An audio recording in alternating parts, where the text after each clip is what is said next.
Hoje vamos estudar o sistema respiratório humano. Aqui a gente vai trabalhar um pouco dos componentes básicos desse sistema respiratório, compreender o papel dos músculos do tórax, a inspiração e a expiração, o papel da hemoglobina e a hematose. Como a gente sabe, o corpo ele é formado por células, né? E as células, elas precisam de energia para sobreviver e desempenhar os papéis que são necessários para manter a vida. E aí, as células fazem um processo que nós chamamos de respiração aeróbica, que acontece principalmente lá na mitocôndria. No caso dessa respiração aeróbica, né? As substâncias orgânicas vão reagir com o oxigênio e isso vai fazer com que haja liberação de energia para os processos vitais. Então, os produtos da respiração aeróbica vão ser a água e o gás carbônico. A água ela vai ser reutilizada pela célula e o gás carbônico vai ser eliminado no sangue. Só lembrando aqui, né, que a respiração aeróbica tem 3 etapas: a glicólise, o ciclo de Krebs e a cadeia respiratória. E para que essa respiração ocorra, é necessário o oxigênio. E aí que entra o nosso sistema respiratório. Então, já que é necessário o oxigênio para que a respiração aeróbica aconteça, e é necessário a eliminação do gás carbônico, que é um produto desse processo, né? Ao mesmo tempo que o sangue está sendo abastecido com oxigênio nos pulmões, o gás carbônico vai se difundir e vai ser eliminado do corpo pela expiração. No caso, esse conjunto de processos que ocorrem de trocas gasosas, né, entre o oxigênio e o gás carbônico, esse processo ocorre com o ar atmosférico e o sangue. Então, o conjunto desses processos nós vamos chamar genericamente de respiração pulmonar.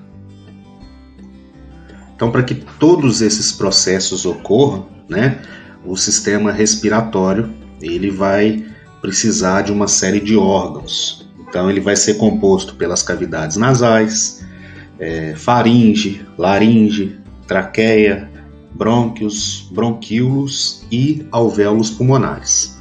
Inicialmente aqui a gente vai falar das cavidades nasais, da faringe e da laringe. As cavidades nasais em si, elas são 2 dutos paralelos que vão começar ali, né, nas narinas e vão terminar na faringe. Esses 2 condutos eles vão ser separados por uma parede formada de cartilagem que a gente chama de septo nasal. E no teto dessas cavidades, a gente tem as células sensoriais, que são responsáveis pelo olfato. As células que estão revestindo e protegendo essas cavidades nasais, elas vão produzir sempre muco, né? Esse muco é um fluido pegajoso que vai escorrer continuamente para o fundo da garganta e acaba sendo engolido com a saliva. Esse muco vai umedecer as vias respiratórias e vai reter partículas sólidas e bactérias do ar que a gente inspira. Como a gente pode perceber, isso vai funcionar como um filtro, né? Então, nas cavidades nasais, esse ar ele vai ser filtrado, umedecido e aquecido. Por isso a importância da gente respirar sempre pelo nariz, principalmente no inverno. Por quê? Quando a gente respira pela boca, as vias respiratórias elas vão ficar ressecadas e vão ficar resfriadas. Esse ressecamento e resfriamento das vias respiratórias vão acabar facilitando as infecções e as inflamações das vias aéreas superiores, provocando doenças.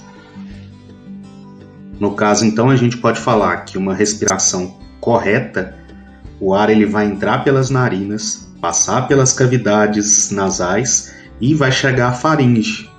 Essa faringe, na verdade, é um canal que vai ser compartilhado tanto pelo sistema digestório quanto pelo sistema respiratório.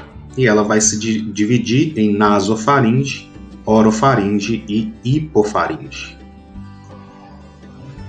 Da faringe, o ar ele vai até a laringe, que é uma região dilatada que a gente tem na extremidade superior da traqueia. Essa laringe ela vai ser formada por peças cartilaginosas, e uma dessas partes cartilaginosas ela vai ser mais proeminente, que a gente chama de proeminência laríngea, que popularmente é conhecida como pomo de Adão, que vai formar a saliência na parte superior do pescoço. A entrada da laringe a gente chama de glote, e nesse local a gente tem uma espécie de uma tampinha, uma lingueta de cartilagem chamada epiglote, que vai atuar como uma válvula durante a deglutição.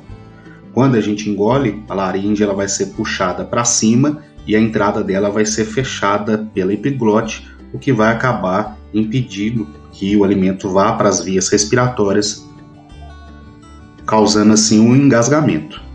O revestimento interno da laringe vai ter as pregas vocais, que anteriormente eram chamadas de cordas vocais, que é uma estrutura capaz de produzir som durante a passagem do ar. Graças à ação combinada da laringe, da boca, da língua e do nariz, a gente pode articular as palavras e produzir diversos tipos de som. Logo abaixo a gente tem a traqueia, que é um tubo de aproximadamente 1,5 cm de diâmetro e 10 centímetros de comprimento, que tem as paredes reforçadas por anéis cartilaginosos. A gente percebe esses anéis quando a gente passa o dedo, na região anterior da garganta, logo depois da proeminência laríngea ou pomo de Adão. A função desses reforços é manter a traqueia aberta. Com a traqueia aberta, o ar passa, e na região superior do peito, essa traqueia ela vai se dividir em 2 tubos, também reforçados por anéis de cartilagem, que a gente chama de brônquios, que vão conduzir o ar até os pulmões. Nos pulmões, esses brônquios vão se ramificar várias vezes, formando tubos cada vez mais finos, que a gente chama de bronquíolos. Esse conjunto ramificado de bronquíolos vai ser chamado de árvore respiratória. E cada bronquíolo vai ter na extremidade um grupo de pequenas bolsinhas denominadas alvéolos pulmonares. Tanto a traqueia como os brônquios e os bronquíolos, eles vão ser revestidos por um epitélio ciliado, rico em células produtoras de muco. Assim, as partículas de poeira e bactérias vão acabar se aderindo a esse muco e vão ser varridas depois em direção à garganta por causa desses cílios. Quando chega na faringe, esse muco e as partículas vão ser engolidos e vão para o tubo digestório para serem eliminados. Os pulmões, eles vão ser 2 órgãos esponjosos, cada um deles vai ter aproximadamente 25 centímetros de altura e pesar cerca de 700 gramas. Eles estão lá dentro da caixa torácica. O pulmão direito ele é um pouquinho maior que o esquerdo e ele está dividido em 3 partes ou 3 lóbulos. O esquerdo tem 2 lóbulos. Os pulmões geralmente têm a cor rosada quando a pessoa é jovem e à medida que o tempo vai passando, esse pulmão vai escurecendo por causa do acúmulo de impurezas que estão no ar. Os pulmões de fumantes, por exemplo, são mais escuros dos que os das pessoas que não fumam. Isso também, por causa do acúmulo de partículas de alcatrão e outros que estão na fumaça do cigarro. Esses pulmões eles estão envolvidos por uma membrana que a gente chama de pleura. A pleura interna ela está aderida à superfície do pulmão e a externa está aderida à parede da caixa torácica. Entre uma pleura e outra tem um espaço que é preenchido por um líquido que a gente chama de líquido interpleural. Esse líquido mantém as pleuras unidas, permitindo que elas deslizem umas sobre as outras. Cada pulmão vai ser formado mais ou menos por cerca de 150 milhões de alvéolos pulmonares. Lembrando que esses alvéolos são pequenos saquinhos que têm paredes bem finas, formadas por células achatadas. Esses alvéolos eles são cobertos por capilares sanguíneos aonde o sangue vai circular muito perto do ar que penetra nos alvéolos. Essa proximidade que vai existir entre os capilares e as paredes dos alvéolos vão permitir a difusão dos gases entre o sangue e o ar. Quando chega nos alvéolos pulmonares, o sangue é rico em gás carbônico e pobre em oxigênio. Depois de passar pelos capilares dos alvéolos, aí vai inverter. O sangue ele vai ficar rico em oxigênio e pobre em gás carbônico. Essa troca que existe, né, de gases respiratórios do sangue com o ar, a gente vai chamar de hematose e, na verdade, ela vai consistir na difusão do oxigênio do ar dos alvéolos para o sangue dos capilares e, ao mesmo tempo, a difusão do gás carbônico no sentido inverso. Existe uma estimativa que, se todos os alvéolos dos pulmões fossem esticados e colocados um do lado do outro, a superfície formada ali seria de 200 metros quadrados. E se todos esses capilares que recobrem os alvéolos fossem ligados uns aos outros, né, um do lado do outro, eles atingiriam 1.600 quilômetros de extensão. Por isso a grande capacidade do pulmão de trocar gás. Como a gente pode perceber, o ar dos pulmões, então, ele precisa e é constantemente renovado, né, o que vai garantir para a gente o suprimento de oxigênio para o sangue que vai circular nos alvéolos. Essa renovação de ar é o que a gente vai chamar de ventilação pulmonar. Na nossa espécie, assim como em outros mamíferos, essa ventilação pulmonar vai depender principalmente dos músculos que interligam as costelas, que a gente chama de músculos intercostais, e de uma membrana musculosa que é flexível e resistente logo abaixo ali dos pulmões, né, separando a cavidade torácica da abdominal, que a gente chama de diafragma. Quando o ar entra no pulmão, a gente chama esse processo aí de inspiração. Nesse caso, o diafragma desce e as costelas vão subir, aumentando o volume da caixa torácica, forçando o ar a entrar nos pulmões. Na saída, que a gente chama de expiração, vai ser o oposto. O diafragma sobe, as costelas abaixam, o volume da caixa torácica diminui e o ar é forçado a sair. Quando a gente se referir a movimento respiratório, a gente tem que lembrar que ele vai ser composto de uma inspiração e de uma expiração, né, com entrada e saída, e aí em torno de meio litro de ar nesse processo. O volume máximo de ar que pode ser inalado e exalado em uma respiração forçada, a gente vai chamar de capacidade pulmonar vital. Essa capacidade pulmonar vital está em torno de 4 a 5 litros numa pessoa jovem. Os pulmões contêm mais ar do que a capacidade vital, mas é impossível a gente tirar todo esse ar, expirar todo o ar contido nos alvéolos. Mesmo quando a gente força ao máximo a expiração, ainda vai ficar restando 1,5 litro de ar nos pulmões, o que a gente chama de ar residual. Durante um dia, mais de 10 mil litros de ar vão entrar e sair dos nossos pulmões. Durante esse período, a gente vai absorver entre 450 e 500 litros de gás oxigênio e vai expelir entre 400 e 450 litros de gás carbônico. O número de movimentos respiratórios que a gente realiza por minuto é chamado de frequência respiratória. Durante o repouso, esse valor vai ficar entre 2 e 15 vezes por minuto. Quando a gente pratica uma atividade física intensa, a frequência respiratória aumenta, porque a maior atividade corporal faz as células, principalmente as musculares, gastarem mais energia. Essa energia adicional necessária vai ser obtida pelo aumento da respiração aeróbica. Assim, a demanda das células por gás oxigênio vai ser suprida pelo aumento da frequência respiratória e do volume do ar inspirado. Em relação ao controle da respiração, a gente até consegue controlar os movimentos respiratórios, até um certo ponto. A gente pode parar de respirar por um certo tempo, a gente também pode aumentar ou diminuir a frequência, né, de inspiração e expiração. Só que o sistema nervoso vai exercer um controle involuntário sobre esses movimentos, e isso é independente da nossa vontade. Depois que a gente prende a respiração por certo tempo, a gente vai ser forçado a voltar a respirar, a gente querendo ou não. Os centros nervosos que vão controlar a respiração vão estar no bulbo encefálico e na medula espinal.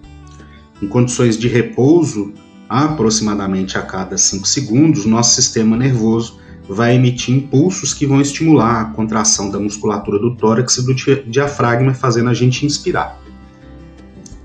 Quando a gente se exercita, as células musculares, como a gente já falou, vão aumentar a taxa de respiração aeróbica e vão liberar mais gás carbônico no sangue. Esse gás carbônico vai reagir com a água e vai formar o ácido carbônico, que vai aumentar a acidez do sangue. Esse aumento de acidez vai ser detectado pelo sistema nervoso, que vai fazer, a estimulação dos músculos envolvidos na respiração e aumentar a frequência respiratória. Lá nos alvéolos pulmonares vai ocorrer um fenômeno chave que a gente chama de hematose. Nesse processo, que a gente já falou anteriormente também, o gás oxigênio que está presente no ar dos alvéolos vai se difundir para os capilares sanguíneos e vai penetrar nas hemácias, e ali vai haver a combinação com a hemoglobina. Quimicamente falando, essa molécula de hemoglobina ela vai ser formada por 4 cadeias. Cada uma dessas cadeias está associado a um grupo que contém ferro, que a gente chama de grupo M. E geralmente, 4 moléculas de gás oxigênio vão se ligar a uma única molécula de hemoglobina, formando um complexo que quimicamente é instável e que a gente chama de oxihemoglobina. Dessa forma, combinado com o oxigênio, a hemoglobina vai viajar pelo corpo, chegando aos capilares sanguíneos de todos os tecidos. Existe uma estimativa que a gente tenha cerca de 250 milhões de moléculas de hemoglobina em cada hemácia. Dessa forma, cada uma das células é capaz de transportar em torno de 1 bilhão de moléculas de gás oxigênio. Quando chega nos tecidos, o gás carbônico ele vai se dissociar, vai se separar da hemoglobina e vai se difundir para o líquido intersticial, que é aquele líquido que vai banhar as células. As células vão absorver e utilizar o oxigênio na respiração aeróbica, que vai ocorrer lá no interior das mitocôndrias. As moléculas de gás carbônico que foram originadas da respiração aeróbica, elas também vão se difundir para o líquido que vai banhar os tecidos e vão ser absorvidas pelos capilares. De 5 a 7% desse gás vai ficar dissolvido no plasma e 23% vão se associar ao grupamento amina da hemoglobina, formando aí a carbohemoglobina ou carbaminohemoglobina. Como a gente viu, então, 70%, cerca de 70% do gás carbônico vai reagir com a água dentro das hemácias e vai formar o ácido carbônico, que depois vai se dissociar em íons hidrogênio e íons carbonato. Essa reação ela vai ser catalisada por uma enzima que a gente chama de anidrase carbônica.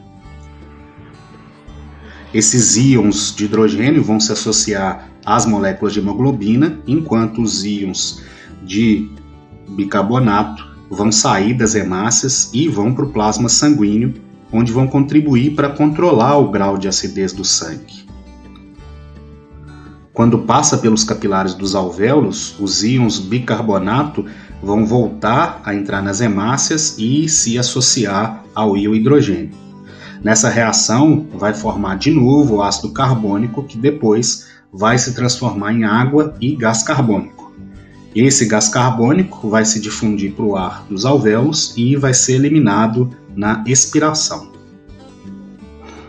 Então a gente pode resumir da seguinte forma: enquanto a maior parte do oxigênio, em torno de 98%, vai ser transportado dentro das hemácias, formando a oxihemoglobina, a maior parte do gás carbônico, em torno de 70%, vai ser transportado dissolvido no plasma na forma de íon bicarbonato. Só um pouco mais de 20% desse gás é que vai ser transportado pelas hemácias, formando a carbohemoglobina.